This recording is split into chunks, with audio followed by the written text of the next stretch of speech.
I'm good to go if you guys are good to go. I'm Wait ready. like just a few more minutes. Oh, there's Myra Rubin. Hi. Hi, Myra. All right, if we're ready to go, we can go. Oh, Billy says hi, Cindy, by the way. All right, Sarah, are we good? All right. Welcome to Mariano's Meetups. I'm Amanda Puck with Mariano's, and it's Wine Wednesday with our tastemaker, Belinda Chang, and we have a special guest tonight, and we're so excited for tastemaker Tom Kehoe to be here tonight. We're having a floral on floral pre-Mother's Day extravaganza. So if you're looking for ways to wow your mom or just anyone in your life who needs something special this Mother's Day during the quarantine, we have ideas for you. So we're excited to get this going. Just a few rules of the road and to explain why we're doing this. Since we're all taking sheltering in place very seriously and social distancing, we decided to launch this online platform for all of you to join us and hang out and have a really great time while we're at home, learn some new things, learn about wine. We have mixology classes and lots of other events. So we're excited to have you all here virtually. Just a few reminders about tonight that you must be 21 and over because we will be enjoying wine. And also we have a chat button in the middle of the bottom of your screen. So please, Belinda and Tom love questions. They're very excited to answer anything that you might have. And Sarah and I will help moderate those together. And Sarah's on here as well for Mariano's. And just keep everything positive because we will boot you out of the Zoom room if you're not kind to us because we are really very happy. Yes, Tom is a really tough bouncer. Let me tell you. But I'm very excited to have Tom and Belinda here. These two are like event makers of the world. You know Belinda because she's been here on Wednesdays with us, and she's a sommelier and an award-winning event planner and everything, and she knows a lot of great stuff. And we have Tom Kehoe here from Kehoe Events, and he's going to give us some great ideas of what to do with floral, and he has some great things going on with his business. I bought these beautiful hydrangeas when I saw Cindy there at one of the pop-ups you did last weekend, and I got those, so I do love them. But I'm going to let you two take it over. Belinda's going to take us through a wine, and then we're going to pair it with floral, and then we're going to do another wine and more floral, and then Tom's going to talk to us about some other stuff. So let's get it going. Awesome. Amanda, I'm so excited to be here with you and spend this evening with you and with everyone here. So my name is Belinda Chang, and this is Wine Wednesday.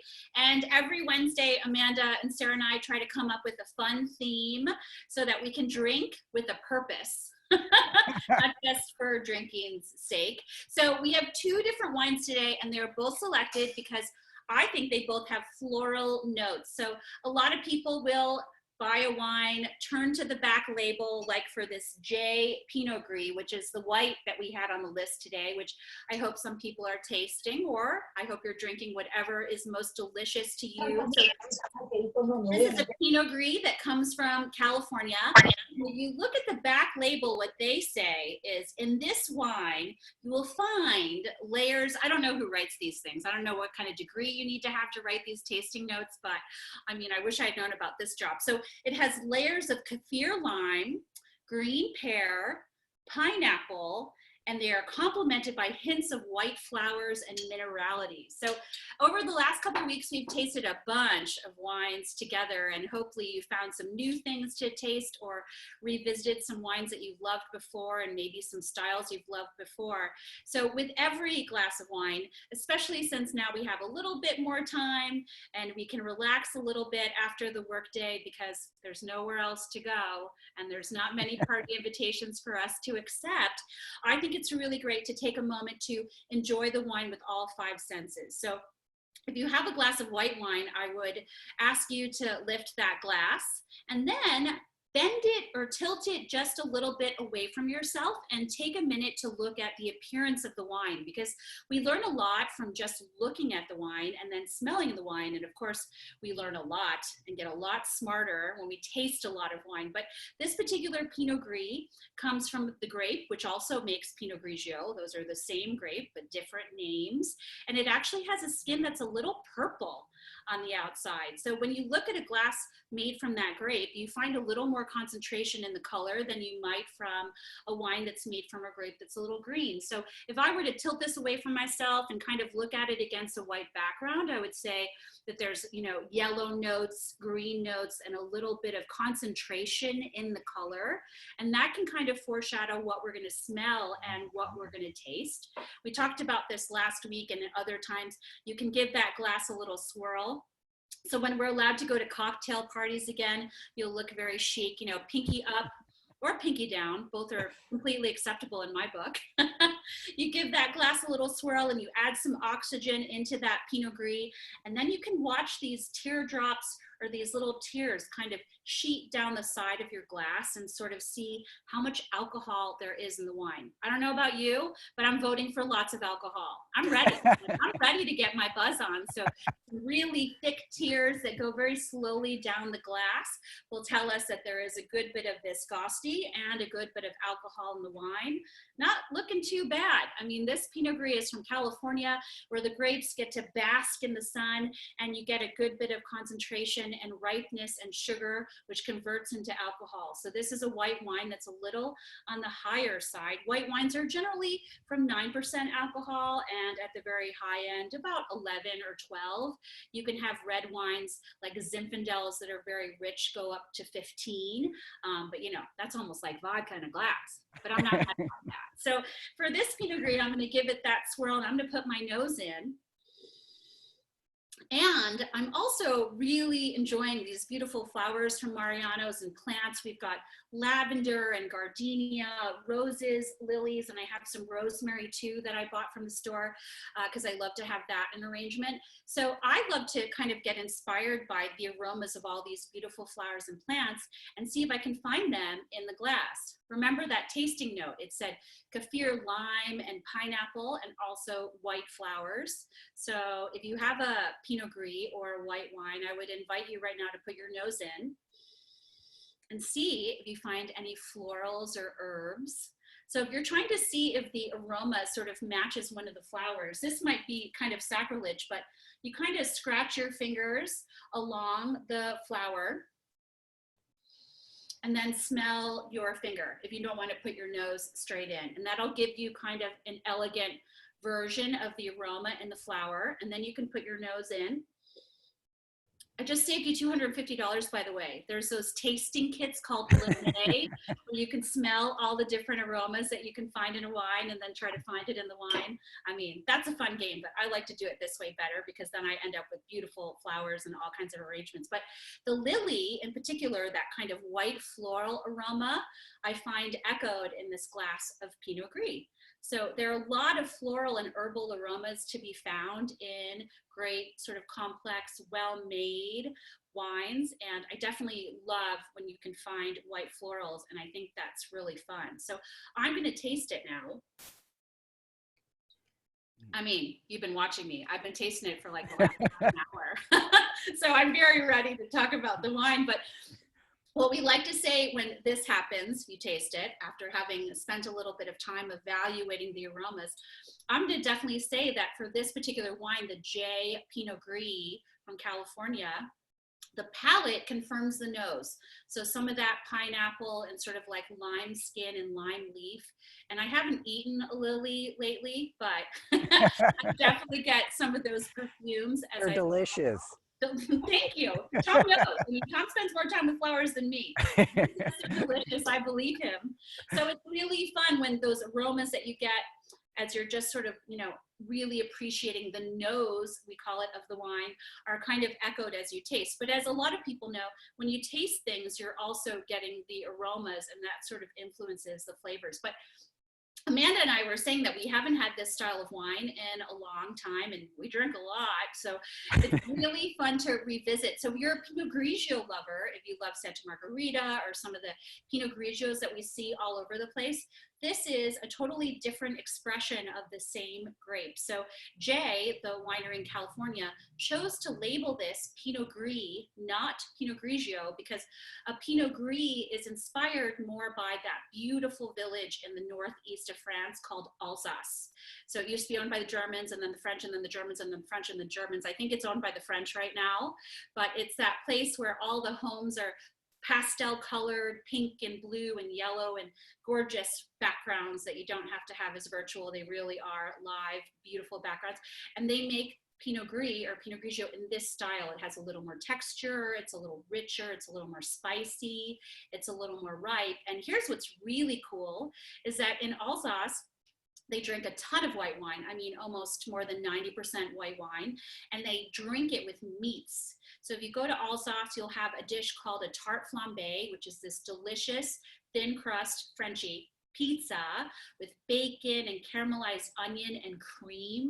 I mean, doesn't that sound like a good thing? I might eat that lily after all, Tom. But they also make a lot of different kind of meats, like choucroute garni is something with like stewed bacon and sausages and all these different kinds of meats. So they make meat dishes that are ideal with wines like this, Pinot Gris, that has a little bit of texture. So it makes everything a little brighter and more refreshing.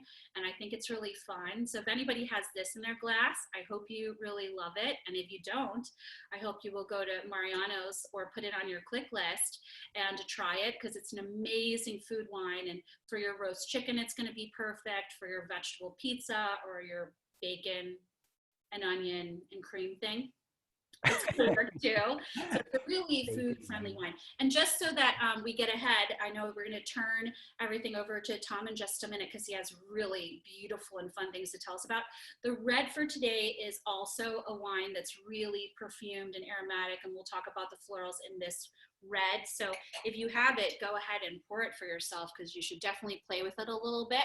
It's called the Han GSM, and it's made from 3 different grapes. So don't hesitate to have both of these in your glass. I would never stop anyone from having more than one bottle poured or more than one glass in front of them. Frankly, my world's record is 60 glasses per person at the table at 816 West Armitage at Charlie Trotter. So, you know, wow. play, I'm ready to play. But that's the white wine, and that's the first wine for today. So I hope everyone will continue enjoying whatever they're drinking. If not this white wine, whatever you have in your glass.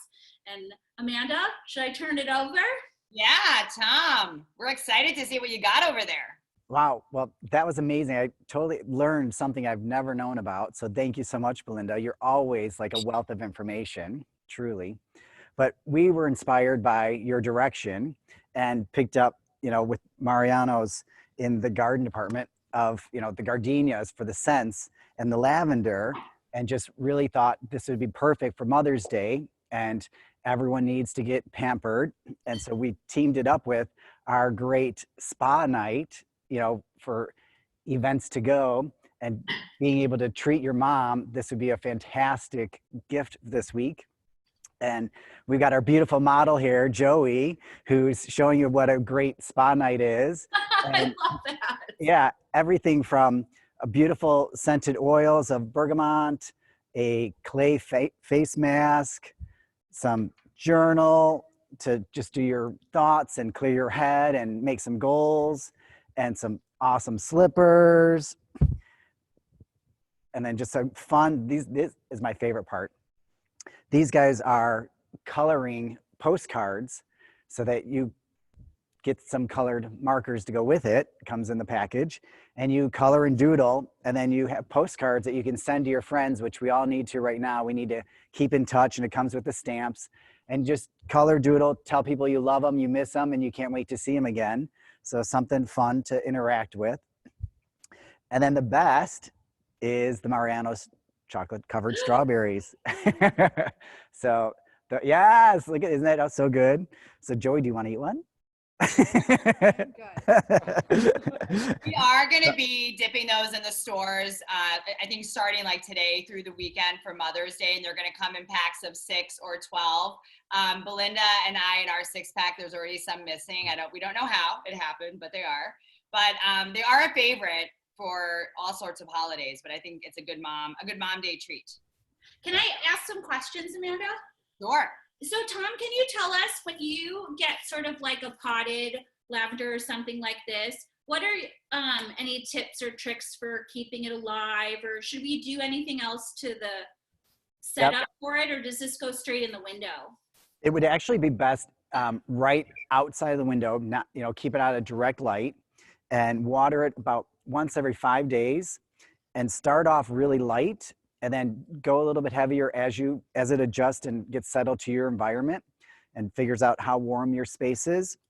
So even starting off with an ice cube, and do 1 or 2 ice cubes a week, that would be great.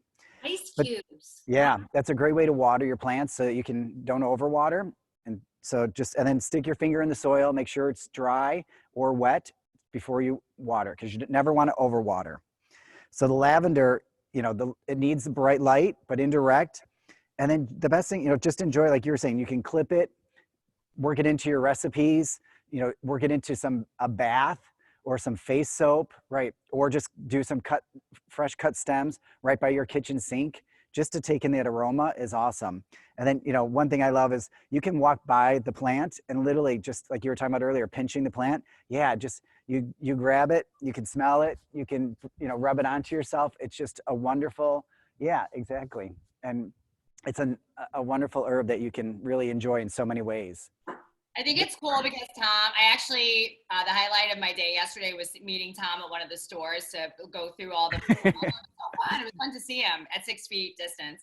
But we weren't even going to include lavender, but then a shipment just came in and it smelled so incredible. Yes. Tom, I'm like, I think we might need to include this because it just looks so good and like smells so good. And they're just starting to pop the blooms. And so these are going to really blossom beautifully. Now these flowers are insane. They're so gorgeous. I'm so many. So Tom, when you clip like any herb plant, I don't know if it's different for lavender, but like, how do you clip it and does it grow back? I mean, I feel like if I, buy some herb plants, I want to use it or cook with it. You should always, definitely use it and cook with it. It will grow back. The bush actually does better when you clip it. Okay. It knows that it's alive and it regenerates. So you want to take it down to the brack where it starts to stem out. Okay. So, and then, you can either pinch it like I just did, or you can cut it. So you want to just go down to the brack, and the bracket's where it just starts to spread and there's some leaves. Okay. And you do a pinch. Okay. And this plant is so fresh and it's really easy to pinch off with your fingers. Sometimes when they're more mature plants, you need to cut it with a pruning shear or a knife. But yeah, definitely take the cuttings, use them, because then it'll help regenerate. Yeah, I think you guys can tell from just us looking at it. It's so lush and like really, it's beautiful. I mean, it's like almost like it's fresh from the garden. I mean, it's really a great quality plant. And it smells amazing. Fantastic. It really does. Forget that like the fresh is so different from a candle. I mean, candles are fun, but this is just like so much more complex and nuanced and beautiful and strong, like stronger than a candle. Yeah, I agree. Yeah, and the lavender, that is a scent that helps boost our mood. And, right now we all need those mood boosters, and it's, helps, we all are fighting depression and it just boosts us, and that's what we need. So bring in scents into your life. You got scented candles in your home, light them. You got scented oils, bring them out. The scents help stimulate your brain in many different ways. So use them, incorporate them, keep yourself happy. Bring on the scents. That's so good. Also, the gardenia plants also just came in, and those are beautiful. And I have one bud and another one that's a bloom that's just starting to crack and come open. But these also just started, they arrived in Mariano's, and these are beautiful and would be perfect for the same setting for the fragrance. You can snip them, you can float the gardenia blossom into a little cup of water and enjoy them. They'll last probably 5 days, and the plant will keep reblooming and will stay in your home for probably several months. And this one needs a little bit more light. So Belinda, like you were asking about the direct light, this one would do good with direct light, by the window. Don't put it right in the window because the draft and the heat, but put it right by it so it gets at as much sun as it can without being fried out. And then you do the same trick. Would this also be a couple of ice cubes and then? I would. And then keeping it by the window, it probably needs a little bit more. So maybe start off with 3 or 4 and then just watch it and see how soon it dries out, and then just keep adding more. I always read that you're supposed to also, like, if it's a container that doesn't have drainage holes, try to take it, right, get rid of that water. Let it drink the water, drain through, and then dump out the water that it drains in. You don't want it to sit in the water. That'll give the Never plant. going to kill a house plant again, Tom. Thanks. No root rot. You don't want root rot. Belinda has a green thumb. Belinda has so many plants that she's been taking care of right behind her. I mean, you do a really good job, I think, with your plants. I mean, but sometimes I lose one and I don't feel good about it. So. No, it happens to all of us. But I think Amanda actually probably has the most plants in her house. She's got a greenhouse going in there. I kind of do. I do love my plants. I send Tom pictures. They're like, they all have names. I've been like a helicopter mom since I've been home so much too. I can't stop like pruning them and whatever. But Tom, we have a few questions. For basil, should I cut one leaf here and there or one whole stem?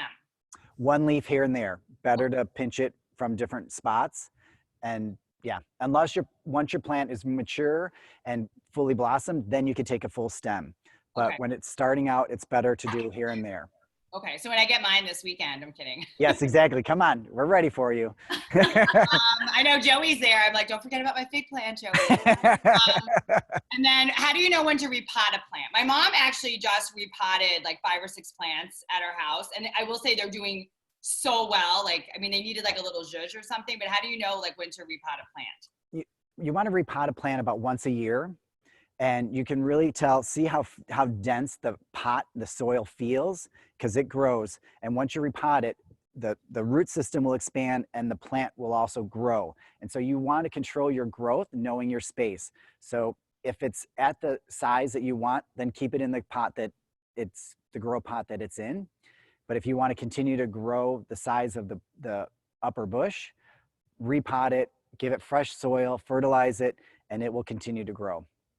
And how do you fertilize it, like with just like a Miracle Grow or like what else? Yeah, Miracle Grow is the best. Miracle Grow added, a little additive to your water is the best way to feed your plant.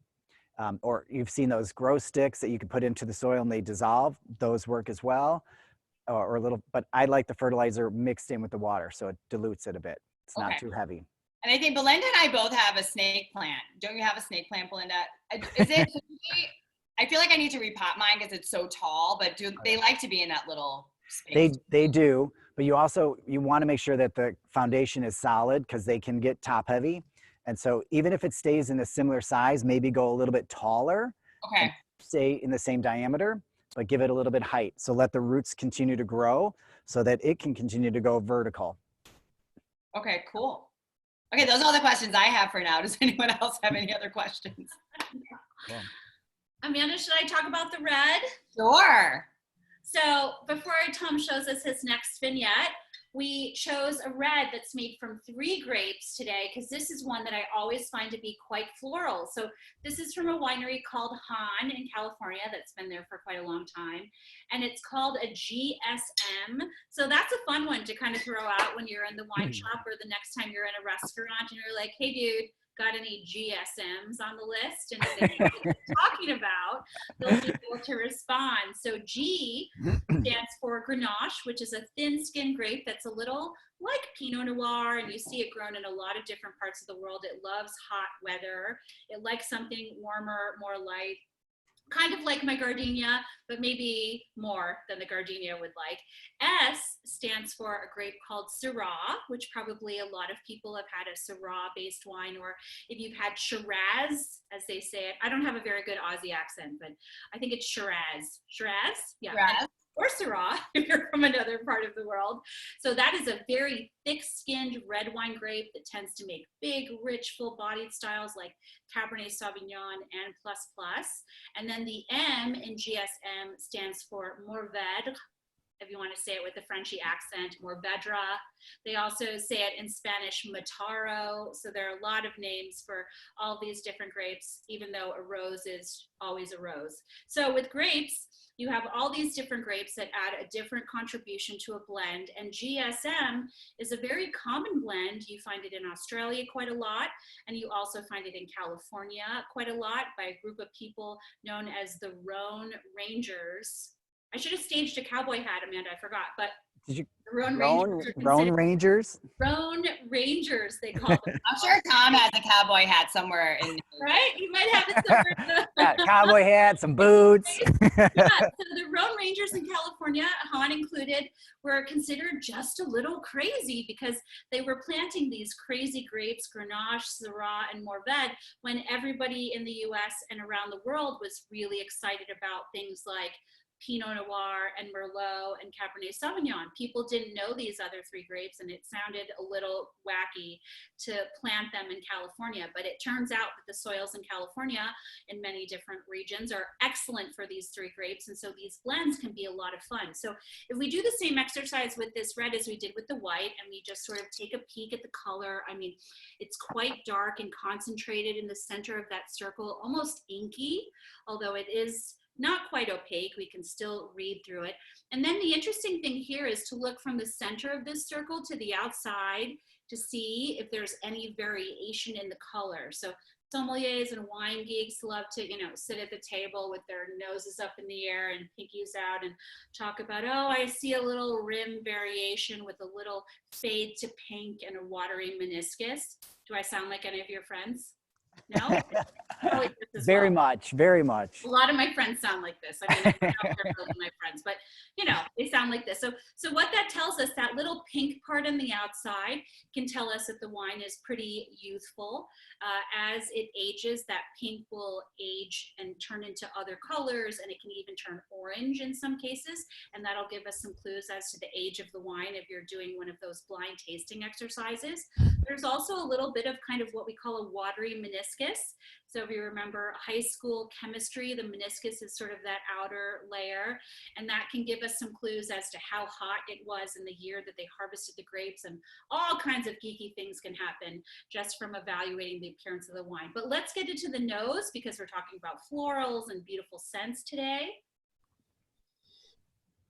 This nose to me has a little bit of rosemary. There's like an herbal note to it.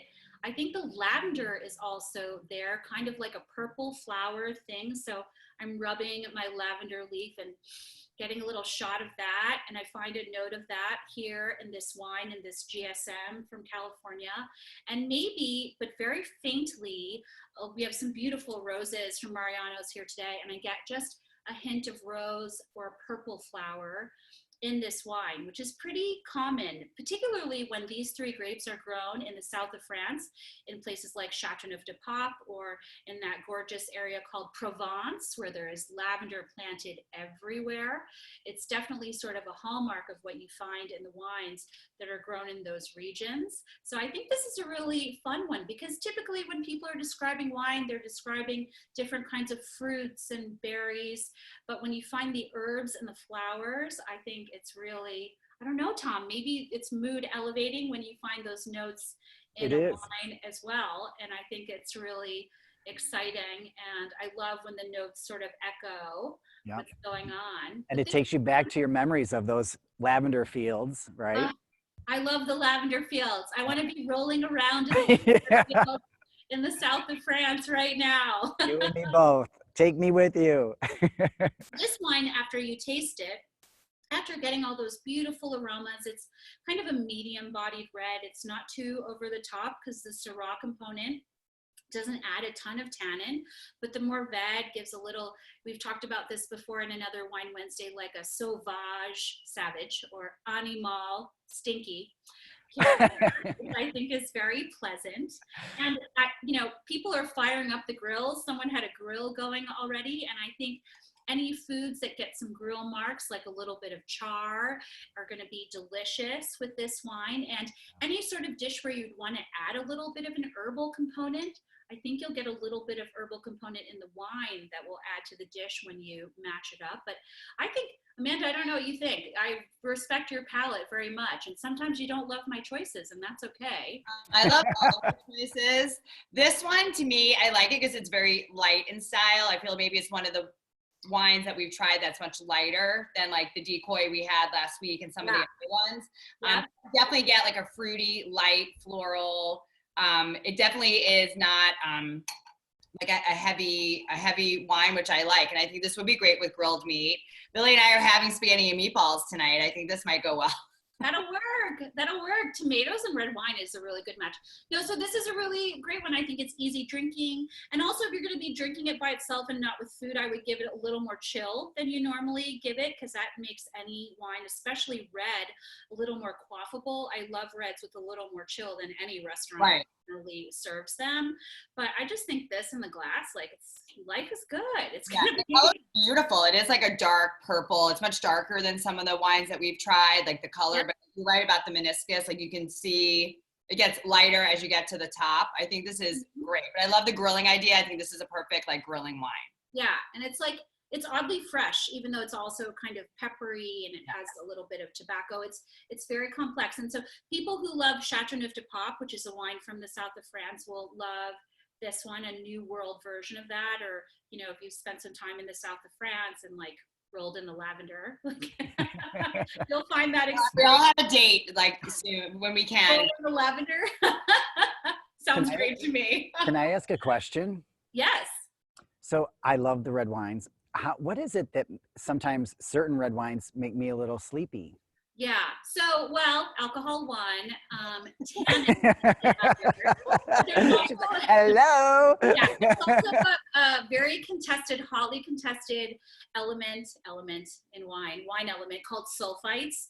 A lot of people are mildly, if not a lot, allergic to them, and they can lead to a little bit of drowsiness. They can lead to, you know, faces turning red. Not mine, that skipped my generation, my family. So, so all of those things. But I think it's kind of lovely because, you know, when you go have a big meal in Western Europe somewhere and you drink all this great red wine, the proper thing to do after that great meal is a little bit of a siesta, right. a little bit of a nap, and then So,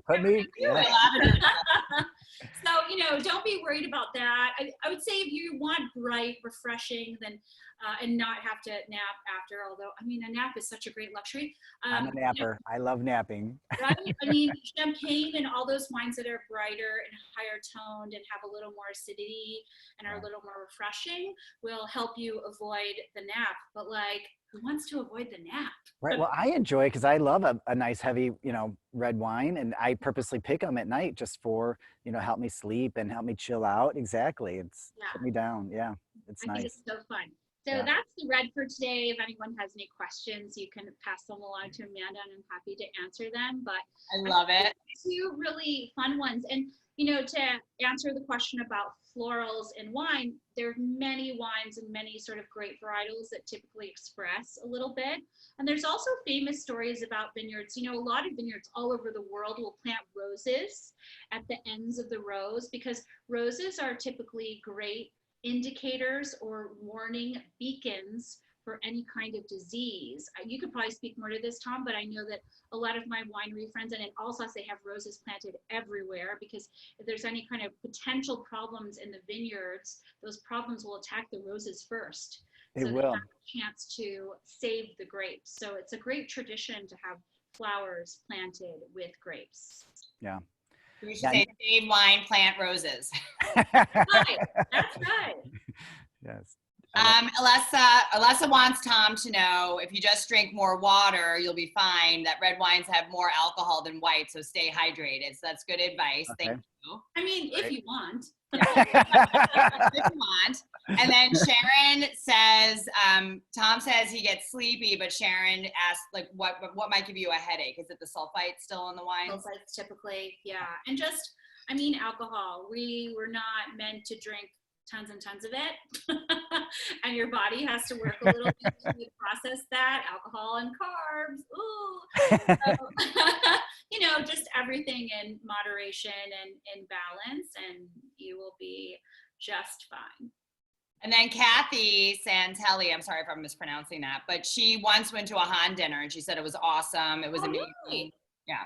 They're lovely people. And I think in this time, especially this time, I love to support, you know, family owned operations. And it's really fun it adds a level of enjoyment to a wine or to an event or to, you know, all the things that we do and buy. When you know the people and they're wonderful people, I think that sort of changes the whole paradigm and makes everything more special. So yes to wine dinners, yes to a lot of the wineries that we know and love are doing virtual tastings right now, where you can actually like virtually visit with a winemaker in the vineyard, and you know, things that were never possible before or never offered before are now offered. So I think it's kind of neat. And you know, I mean, I'm a poly positive. Wait, is that, I don't know. I'm a very positive type person, and I love to find the upside. And certainly there are so many downsides to it right now, but I think there's some wonderful upsides too. I mean, I get to meet Tom Kehoe. Look at this. Wow. Yeah, you guys never met because you're like, you know, yeah. And all of you. I mean, people that, you know, I might not run into, and we don't necessarily see each other on a daily basis. I probably see Amanda more than I've ever seen her, which is so great. I'm so grateful. And I see my parents more than ever. My mom's here somewhere, but they're happy too. I'm calling you tomorrow, Belinda, because you have like totally lifted my spirits. You like, yay! you make me so happy. We got to do it. We need to Yes. spirits. Yeah, you're a great one to hang out with. All right, Tom, before we get to your next situation, we have one question. I just don't want to miss it. Abel says that there's little natural light. What type of plant should I be looking for? Also, do your party in a box packets include any type of adult beverages? They can. They sure can. A good plant that's a low light, a ZZ plant is great. Those are really good in low light. Pothos is really good in low light. Your spath do really well in low light. So there's a lot of varieties. Go in, talk to the garden center, come in, check us out this weekend. We've got, can I plug that? Yes. Oh my Yes. We've got, so, you know, pivoting, you know, with our world today, we took our show onto the road and we did 6 pop-ups, and we have the Green Market Garden is what we created. And we are selling indoor and outdoor plants, green and blooming. And we've got everything, yes, hydrangeas, herbs, blooming plants, annuals. So we're in Lakeview, Southport, Gold Coast, Wicker Park, Pilsen, so West Loop, yeah. So we've got, check us out, Green Market Garden on Instagram, and it'll give you all the listings. And or else you can check us at kehoedesigns.com. We'll send out your link when Sarah sends out the recap email, but I'll also say this, the prices are incredible. The plants are gorgeous. Like I mean, it was really hard not to buy every single one. Like you're doing a nice job, and it's everything from perennials and cute little herb pots for $5 to gorgeous palms that, you know, would really accent any room. So they're doing a really nice job with this pivot, let me tell you. So we'll send out the list, Tom. Thank you. I appreciate that very much. Cool. All right. So let's move on to your next situation. All right. So jumping off, I went, you know, met Amanda at Mariano's to team up, and we picked, you know, the roses and the lilies.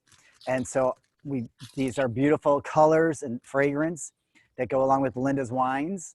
And we wanted to show you how to make a really simple, easy, and quick, you know, table collection, whether it's for a centerpiece or some accent pieces for the house. So I just want to show you how you could do this yourself. Super easy, super quick. So with, you know, just, and you're seeing this as I literally am just opening this for the first time.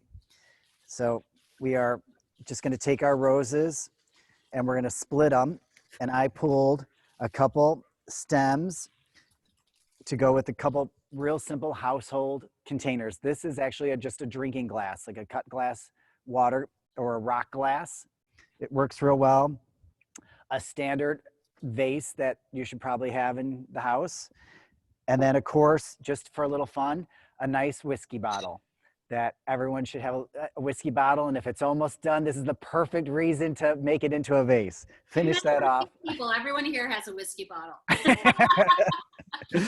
If they like wine, they probably like whiskey, right, Belinda? Yeah. Yeah. So, you know, just taking your roses, do a little cluster, a little grouping, mix your colors, get a little bit of different varying heights. You know, I use a knife. But do what you're most comfortable with, whether it's a knife and you do one sharp cut, or you take a scissors and you can bring it and just do a real quick cut. The key to that is you want to make a fast cut so you don't close the stems of the water, because that's the outer stem of the rose is where the water travels. So you want to remove some of your lower petals, some of your greens, as well as the guard petals at the top, and then just do a quick little cut and just bring it back in for a little color. What are the guard petals at the top? Which ones are they? The guard petals, this is a perfect example of a guard petal right here. So this is like your guard petal. It's just the outer ring of petals. Okay. And you just very gently just pull them off. Okay. And then you can just open up your rose with just your fingers, just real soft, real smooth, just open up a little bit. You can also blow into it just to give it a little air. And it just opens nice. Oh, wow, that's so cool. Yeah. I didn't know that. I didn't know that either. Look how pretty this one was already open. Can you see? Look how nice these like opened up. Wow. Wow. Yeah, you lucked out. I didn't know it came that way. Yeah, that's awesome. I mean, Tom, do you have to leave any of the leaves, or is it okay to? No, you can leave the leaves, but you know, if they're marked or scarred at all, Yeah. then I would peel them off. Okay. Another little trick, I like to open a couple leaves just on a couple roses, where you just gently petal them back. And you just do that by pushing your thumb into the lower base of the petal and just pull back. You have to be really careful and gentle. And then just Not that either of those things. and you just get a beautiful shaped rose, and you can really appreciate the center, because roses typically have, you know, at least 25 petals within the rose. So you've got the room to do it. They smell so good. Don't they? So delicious. Oh my God, Yeah. they smell really great. Delicious. I love the way you talk. Delicious. Yeah, they're delicious. Also, I never made such a cute little arrangement, and that took 2 seconds. Right? That's the best part, right? Who doesn't like a quick little easy thing? I don't think I have a vehicle now. Oh, I have this one. Maybe this one. All right. And then, so real simple, you got your color, things are, you got some varying heights. And then pull out your lilies and start off with one stem, pick one that shows, like I have a stem that has 3 open blooms. So I'm going to use that as my focal and go right into the whiskey bottle. Super simple, a simple, easy cut, with a knife or a scissor. And you just always just do a real nice, clean cut. And you layer the lilies one inside the other. And we got 3 stems. These are beautiful. Nice job, Amanda. Mariano's has a really good selection. Really good. And then Tom, I don't know if you remember this vase, but this is one of the vases from the Naperville grand opening. Oh, cool. That you did for us. Oh, that's awesome. So there you got 3 stems of lilies that look amazing. Those really it opens up. And these are a double petal lily, which is a really unusual lily, which is gorgeous. And the fragrance is they're really, double. That's Yeah. so cool. right? They're fragrant, but not too much. It's not pungent, it's soft. So a really nice variety. And Tom, then, I've never seen or heard of like that double that you talked about. Like they're beautiful. When we bought them, I was like, oh, these look so interesting. They looked really like stuffed the petals in a good way. yeah. I don't think I've ever seen these before. Yeah, they're relatively new on the market. They're a European lily, and it's just the hybrid of the double petal. It's like a rose. They just continue to open and layer each other. It's a really nice tactile flower. So now I want to share another fun thing. So as we were talking about the pivoting, one of the other things we did is, we created this events to go, as our events have now been limited to smaller groups. So we have a collection of events to go that you can order through our Instagram, events.to.go. We wanted to make that hard enough for you to remember. So then you could do anything from the spa night or this romantic date night, which I've got Matthew here to help me. He's going to light the candles while I tell you guys about the date night. So the date night box is everything perfect for a romantic date for, you by yourself or some significant other. We've got this beautiful bourbon scented body oil, a great candle. Thank you. I'm knocking stuff over. Candles. We've got these really cool rock glasses that are awesome. They're faceted, and so they sit on the table in a really cool way. So you got 2 of those. You got this great marble print fabric to do a great little picnic. And it's hard to see, but hopefully I won't knock this over. And then we've got this really fun tote that we've, of course, brought in our flowers from Mariano's to carry in. So just a really cool, collection of items that are all within your date night. So you've got a tote, an oil, rock glasses. You've got activity cards, different really cool things of what to do, a music playlist. You've got scents, touch, feel, and of course, don't forget to pick up your chocolate covered strawberries. Yeah. Can you tell those are my favorite? Did you eat any, Tom, or did you? Not yet. Once this camera is off, I will be stuffing my face. He's so good, Amanda. The girls ate them all, and then Tom had to drink. They're hard to resist. They're super hard to resist. They are. Hey, can I tell you one other quick little trick that I love to do? Yeah. I incorporated some vintage glassware that I love to do from home, that I just bring in. Like, this is a great champagne coupe, and this is a shot glass, an old vintage. I always pick up just at flea markets and vintage shops while I'm out and about, but just to do some creative little touches to your table and accessorize throughout the house. Use your, cool glassware and things. Like, this is a great, water goblet that's got some great texture, and it makes a great candle holder. So I'll use it one time as a drinking glass, and the next time as a candle holder, and then the third time as a flower vase. So you mix those things in, and then you got this great collection of your flowers that give you all your scents that tie back to Belinda's wonderful Han red wine. I love it. Help us to drink more wine. Good job. Yes. Well, it is cool. Like, these floral do have such strong scents. I mean, the lilies, we've had them since yesterday. And first of all, it was really nice to have floral and new plants in the house. The ones we got yesterday at Mariano's and the things I picked up from Tom. But it's really like, I think it's such a mood uplifter to have the beautiful colors and the fragrances in the home. And then when you have the wine, and then, it just all sort of just makes you feel so much better. Doesn't it? Like, I love it when you're just like walking through the room and all of a sudden the flowers like literally catch your eye and it makes you smile. It's so nice. You should definitely always have flowers throughout the house. And I also really like that you did sort of like 2 arrangements that were just one kind of flower. I feel like I get so stressed out because I'm supposed to have a flower and some green, or I'm supposed to mix things, but this is so chic. Like, yeah, it's so beautiful. It's simple. Yeah, it's simple. And, it's what you call monobotanical, one type of flower per container. And so you can mix your colors like we did with the roses, but keeping it with one type of variety of flower. And then if you want to mix, if you're going to do a tablescape or a collection, and you got a lily, a rose, do a gardenia plant, mixing your plants with your cut flowers on a table, that's awesome. Maybe a jasmine vine or the lavender. That would be awesome. And, in your bathrooms to kind of pamper yourself, that's super nice. So you can definitely incorporate all of it. I also just learned that I'm a monobotanical. So You're a monobotanical girl. I'll drink to that.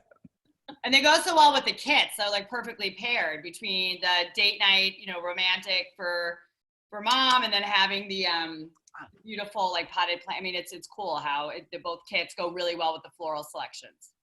Cool. So fun. Amanda, can I show one more thing? Yes, of course. So if you can't make it into Mariano's to pick up some flowers to bring home, call us at Kehoe Designs, and we can deliver them for you, contact-free, contactless delivery. So we could do, these are some of the pieces that we have online for Mother's Day: hydrangeas, spray roses, mocara orchids, sweet peas, cymbidium orchids, spray roses. So Yeah, just, if you can't make it into Mariano's, give us a holler and we will love to deliver. So Tom, can I ask those kits that you're doing, like the spa kit and the other kit, are those available countrywide, nationwide, Yeah, or? yes, we're shipping everywhere. So Wow.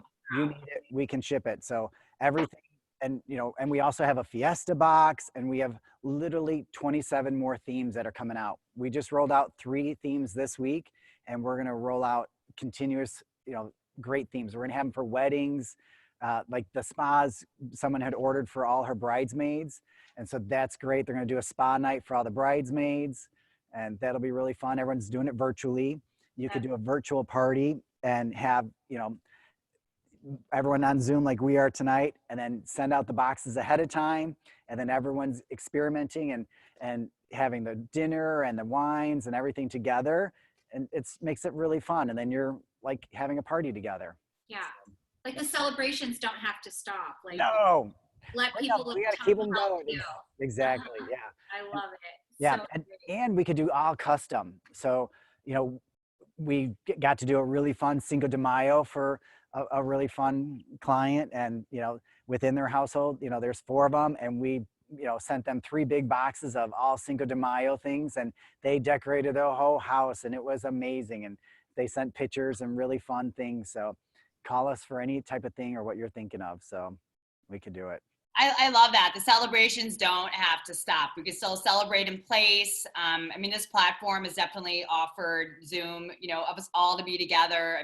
We're friends with people we met, right here. And I really I admire what you're doing, Thomas. I know this isn't an easy time for anybody, really. And what you guys are doing, what Belinda's doing, just bringing, some joy to people during this time. It's really exceptional. So thank you. No, my pleasure. Thank you. Thank you, Amanda, for the opportunity. Oh my gosh, please. All right, we have more questions. So I'm going to throw those out there. How's that? Yes. Okay, Gabe wants to know general tips for growing herbs indoors with decent light.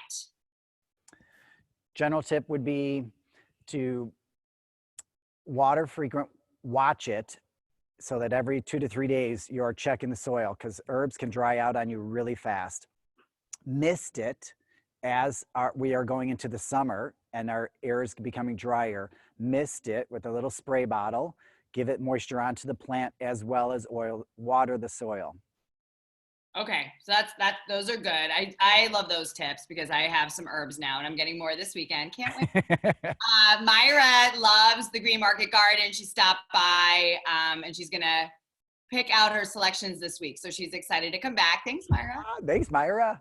Yes, and amazing prices, which is true. Woo! There was some more here. Hold on. Myra also likes getting flowers from Mariano, so thank you. Tom, which is not you, somebody else, says the use of old wine and liquor bottles is great, and you could do the same with eucalyptus. You could put eucalyptus in there. Yes, yeah, that Tom is correct. Eucalyptus, and it holds, it stays for a long time. That could stay in the house for like 4 to 6 weeks. I love the smell of eucalyptus. Me too. That's what I'm missing actually, the farmers markets too, when you could walk around and grab all that great floral, but soon enough. Right? One other tip with the mister, mist your eucalyptus. Don't let it dry out. Spray it, once a week or twice a week and keep it soft and moist so it'll last longer. I love the eucalyptus just as a single monovarietal. Yes. Yeah. Monobotanical. I love Monobotanical. A real big thanks to Tonka K because she's enjoyed every Wednesday. Yay. And this is her favorite because she loves floral. So we're happy to have you. Woohoo. Carol Lamarca, who's also been to, I think, everything, which we love. Wants to know how often should you change the water and should you cut the ends? When do you do that? Should you add anything to the water? When you get those little packets, like the flower savers. Yep. It's a preservative that just helps enrich the life of the flower. Yes, I would definitely encourage to use it and change your water 3 to 4 days. Okay. And yes, to cutting the stems. The more you so it all depends on how long you want it to go. What the stem, the blossom, I'm tripping up on my words. The stage of the blossom, if you want them to open up more, cut them and put them in warm water. If they're fully open, cut them, but put them in cool water. So that'll help preserve them. Okay. And cool versus warm, so that changes. Yeah, warm is in like the temperature you'd wash your hands at. That's Right. what you really, when you bring flowers home, you want to cut them and put them in warm water to let them, the warm water goes up the stems quicker and it helps hydrate the flower. And all the water goes to the flower head, and you need that because it needs the water to help support it, because otherwise when they go limp, they don't have enough water to support the weight of the flower head. So Fascinating. yeah, warm water. If your I hydrangeas never ever heard go that for down, hydrangeas. I never knew that for other kinds of floral. yeah, it's true for all. Even sometimes we'll do submerge. I'll cut a full stem of hydrangea and submerge it in ice cold water Huh. to help, give it a rigid temp, cut it, put it in warm water. So it kind of gives it a little bit of a shock of a cold, and then put it in warm water so it'll just expedite the water going up the stem. Tom, that's a lot like, the bartenders who get really obsessed about the mint that they have on their bar top, because, the beautiful mint is the mark of a really great bartender. They told us the same thing last week. They're like, you have to do the cold and then warm, right? Yeah. Blanch in cold water and then put it in warm, and then the mint will last a lot longer. Cool. Yeah, it's fun. I feel like I'm learning a lot this episode. Awesome. So much. All right, someone's asking Sharon Gilman. This is like the question, like one of the mysteries of life as we know it, besides the coronavirus, is what is the secret to keeping orchids alive? Oh, that's a hard one. That's such a good question. So the best thing is don't keep them out of direct sun. Okay. So indirect light, and water them with an ice cube. Okay. Start with the one ice cube and literally put them in a room where there's air movement. So there's circulation. Don't put them in a bathroom if it's a closed-in room, or the plant needs some light and some air, and then little water. Most of the time people overwater. That makes so much sense, because Billy bought myself and his two daughters orchids for Valentine's Day, and one of the girls put them on her desk right in the window, and hers is not lasting as long as mine and Macy's, because I have ours in here, and I put them behind me. They're typically like right over here, and it doesn't have direct light. So that's so interesting. Yeah. I never would think of that. Yeah, they dry out. The sun takes the moisture out of the blossom. So you need to keep the moisture within the flower head itself. Right. Yeah. That's like a holy grail question, isn't it? Kind of, that how to keep the orchid alive. Tom Kehoe can tell you. Tom, you should have like a new helpline, like the flower whisperer. Yeah. We'll just ask you questions all the time. 99 cents a minute, 1-900. Every day. He's gonna be so annoyed. Well, Sharon Gilman has like this big orchid pot on her house of like 5 orchids. So. Wow. Yeah. I love that. Fabulous.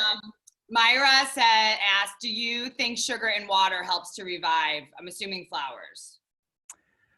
Well, it helps to revive me. Who doesn't like a sugar buzz? I honestly, I've never done the sugar to revive. I have heard about it, but I haven't done it myself, so I don't want to misguide. Okay, so we went ask that. And then, I love this. This is from Joyce. Someone told me to put a drop of bleach in flower water to help it last longer.